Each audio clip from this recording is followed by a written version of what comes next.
చేస్తే న్యాయం జరుగుతుంది సార్. అవునా పెద్ద సార్, మాకు చాలా అన్యాయం జరిగింది ఈ హౌసింగ్ స్కీమ్లో. అది మంత్రి గారి దృష్టికి తీసుకొస్తా ఉన్నా. మినిస్టర్ గారు ఇచ్చిన తర్వాత మనకు వచ్చిన అడగకూడదు.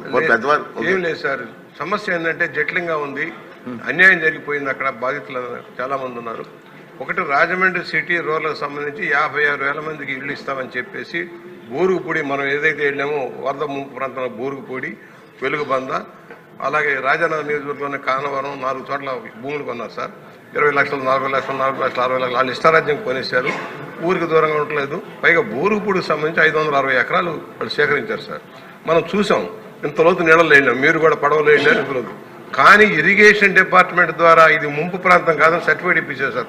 కోర్టులో వేశారు. అక్కడ బాధితులంతా కోర్టులో వేశారు. వేస్తే ఇరిగేషన్ డిపార్ట్మెంట్ ఒత్తిడి చేసి ఆనాటి కలెక్టర్ గారు వారంతా కూడా తప్పుడు రిపోర్ట్ ఇచ్చారు. ఎస్జిటి కూడా తప్పుడు రిపోర్ట్ ఇచ్చారు.